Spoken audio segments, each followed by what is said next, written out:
welcome back. My name is Micheala, and this is my YouTube channel.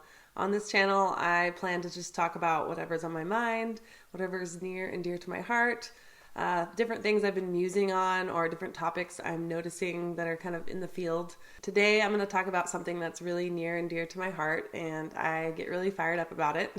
And that topic is psychedelic integration, or just integration in general. I feel like even when you go on some kind of big travel adventure, that's kind of a similar thing to a psychedelic experience, or any kind of near-death experience or life-altering experience that you've gone through. You can also have a lot of mind-altering experiences through meditation and breath work and other things like that. So I think just this applies to any experience that is kind of big and shows you some really big epiphanies or different things that you want to integrate into your life.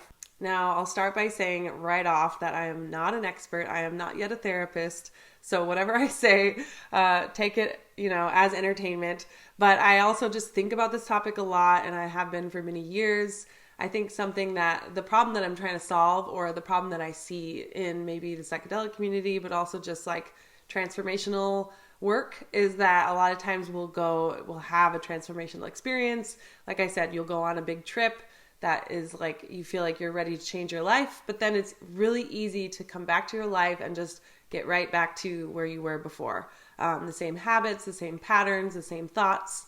So I think integration is the challenge, how do you take this into your everyday life? How do you integrate this into your body? How do you integrate the different parts of yourself that you've noticed are kind of separate or unintegrated? So integration is very big. It's multi-tiered. Now, I've scoured the internet and YouTube for different thoughts and different belief systems around what is integration. And I found some interesting gems, but I haven't found like a system that really like hits for me. So I've been trying to like frame it. I really like to just frame things in my own mind and put them into kind of a structure that I can follow. So something I've come up with is sort of this step-by-step process that at least I notice I take myself through. So this started with my own experiences, my own life-altering, mind-altering experiences, where I noticed that I would have an epiphany or I would have a big download come through, and then I would watch how I would integrate that into my life. One of the first steps that I noticed I always gravitated towards was telling my story. So that started off as journaling. I'm a big journaler, so if you're not into journaling, then there's other ways, and I'll get to that in a second. But for me, journaling really close to right after or even during my experience was such a helpful way to not forget. Like, I think a lot of these experiences, it's sort of like when you have a dream and you wake up and you're like, wow, that was such an intense dream. And then you try to remember it. And the harder you try to remember it, I call it the slippery salamander. And I think the experiences can be that way too. So just trying to get it concretely written down as best you can. A lot of times the words don't really do it justice. It's really hard to put things into words that you experience. But doing your best to just draw pictures or write phrases or sensations or colors, going through all the senses, maybe thinking about what you saw, what you heard, just putting all the details on paper of what you experienced is the very first step to integration, I believe. So, but another really big step that can take this even further is telling your story to other people. So, for example, I host these integration circles, and this is basically the integration circle is centered around this process of being in circle with others, sharing your impactful story, being witnessed. Then we do this thing called feeding the story, where everyone in the group shares something they heard that was really important or that stood out to them in the story. So you get reflected back that people are really listening and really taking in what you shared.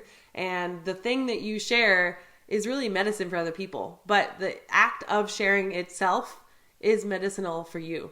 Another really cool aspect of the telling your story part is trying to see where your story fits with other archetypal stories. So for example, if you go back to earlier in my YouTube channel, I did an entire series on the book Women Who Run with the Wolves. And so you probably know, if you've watched those, that I love stories, and I love the medicine of stories and how archetypes, stories, and kind of seeing the storyline of what other people have been through the ages, through millennia, is really helpful in making you feel like, oh, okay, this has been done before, I will get through this, kind of seeing the light at the end of the tunnel. So when you're going through some kind of challenge, trying to find a story that's related to that challenge, right? So using the Selkie story to find out about your connection to self, or using the skeleton woman to really understand your relationship dynamics. Finding a story that relates to what you're going through. This could even look like, I feel like a big part of integration in our culture is just like watching TV shows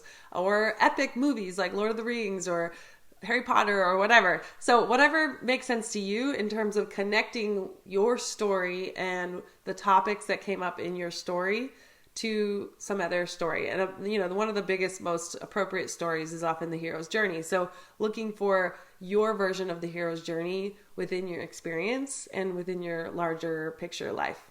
The next step in your integration journey is the processing. And this is the step where I highly recommend finding a healer, a therapist, someone that works with somatic therapies, integration therapies like IFS. I really recommend looking into that, because this is the step where you take the wound or the unintegrated part. You might have touched on in your journey a wounded inner child, for example, or a part of you that was part of your shadow, which we can talk about more in depth later, but a part of you that you feel ashamed of, a part of you that you've been suppressing. And it's really, really important to integrate that into your whole persona, your whole psyche. And that's what integration really means, right? Is taking things that are separate and bringing them together.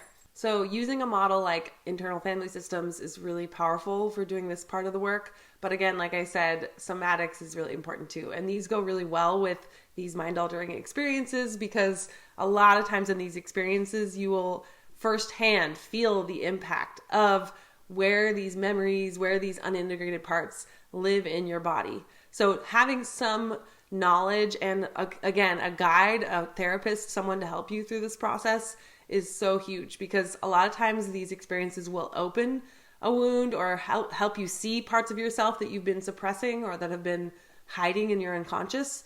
But it can be really disorienting and challenging to come back to your regular life after having seen what you didn't want to see, kind of thing. So I think it's really important to have some assistance with this part, with all the parts, but especially this part, because this is where the really deep stuff comes up, and where having an expert that knows how to move through the process of healing trauma can be really helpful.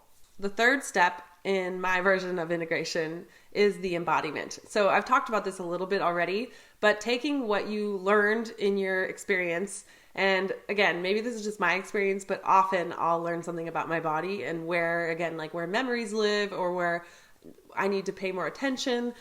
So I think embodiment is really important, but also just on the physical plane, self-care. It's really, really easy and simple actually, but it's hard to do. So for example, if you learned that in your experience that you've been spending too much time on your phone, then taking that tangibly and setting a goal for yourself, giving yourself structure, maybe setting your time limits on your phone so you're never off on your phone after 9 p.m. or you only spend 1 hour a day on social media or whatever.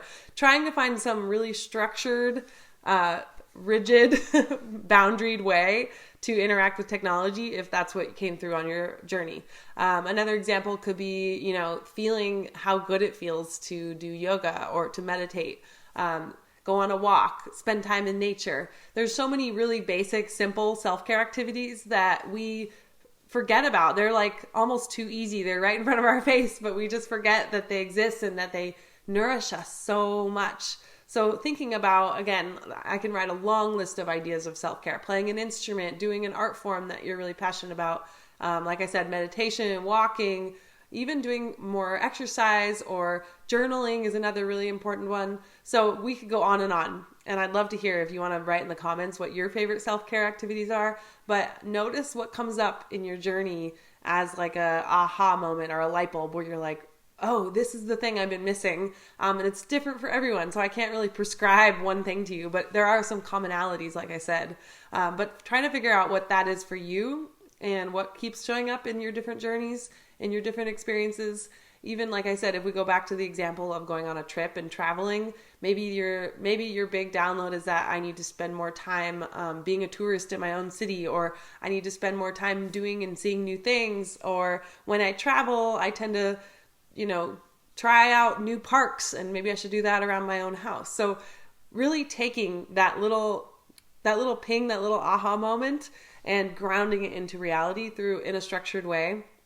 And again, this is a great place to call for assistance, maybe asking for accountability or finding a friend who also wants accountability and holding each other accountable. I do integration coaching, and this is like a huge part of what I do, is just trying to ground those self-care practices into people's lives. So that's kind of the simple version of it, processing and then bringing that self-care into your life. So far we've talked about telling your story, processing your trauma, healing whatever trauma that came up, and then embodying it through self-care practices. So this last part, I wouldn't say it's optional, but it's sort of extra. I think going through the cycle of those first 3 for a while is really important and necessary. But if you can take it a step further, which I really love doing for myself. And this is something I've talked about a lot, which is finding your passion, finding your purpose, finding something that lights you up, and taking that and like bringing it to the world. So for example, I talked in another video about how passionate I am about passion projects. And I think when someone's really in the depths of struggle or trauma or healing, this is a lot to ask. So I wouldn't say this is like the first step of integration or something you should jump to if you're not ready. But if you're feeling like you're moving through the other steps really easily, then the next step could be taking what you learned in your journey. So for example, it could be one of your self-care practices. Maybe you learned that like, wow, yoga is really important to me and it's like changed my life. Maybe this is the time to go pursue a yoga teacher training. That's just an example. So thinking about what you can do with what you've learned in your journey, what you can do about like the self-care practices that you felt called to, or just anything that you felt lit up by in your journey, and how you can take that and do more of that. Really take it on, like doing a passion project, right? Like maybe you found that you want to journal. Maybe you should create journals for people, or maybe you can just have a journal project where you write every day for 30 days, or there's got to be some kind of gem in your journey. This probably sounds super cliche, but it's really just that following your dreams, following your visions, maybe looking at your bucket list and figuring out what lights you up. And that's going to be different for everyone, just like the self-care will be different for everyone. And again, maybe they're related, maybe not. That could really look like changing your career or changing your relationships. This is the part where, it's a little bit hard, but a lot of times these mind-altering, life-altering experiences can really change the course of your life. For me, it's the reason I left a really big part of my identity behind, a career. And it's the reason I've done a lot of big changes in my life that have not been easy. So I just want to acknowledge that it's not an easy path that you're choosing, but if you can find something that sparks something in you that you haven't felt in a while, that makes you feel alive, that makes you feel like a kid again, that is the thing to follow. So following those passions, those ideas, those projects, allowing those muses to come through. If you've ever read the book Big Magic, I'm a really big fan of that idea that the muses are kind of entities and they're all around. And as we move through this process, as we tell our story and we heal our trauma and we do our self-care, you might notice you're more open to ideas because you've been healing. And so bringing those ideas into your life in a real way and like honoring them by pursuing those ideas or finishing those projects is a really big way to integrate. Now, I want to say again, a little disclaimer, I am definitely not an expert at this. There's people who've been working in this field and who've been helping people integrate for so long. So this is really just me putting in my 2 cents and seeing if this framework helps anyone else. I know there's tons of really amazing people out there doing this work, and I think we're going to continue to try and define what integration is as a community. But this is just my take, at least right now, in the present moment. And I think it'll take a while to really get to the bottom of this. But the more I work with clients and the more that I see it in my own life and in the people close to me, I'm starting to see these patterns. And so I really like to create a framework, at least for myself and for you if it's helpful. Please feel free to share below in the comments if you have a certain self-care activity or a certain thing that you want to share that is related to what we're talking about today. Maybe it's what you're passionate about and what you want to do. Maybe you'll commit in the comments to your next project and we'll all hold you accountable. So make this a discussion. Again, not an expert. This isn't the final say, but I'm glad you're here listening. I am wishing you safe journeys ahead and sending you all my love. Thanks for coming.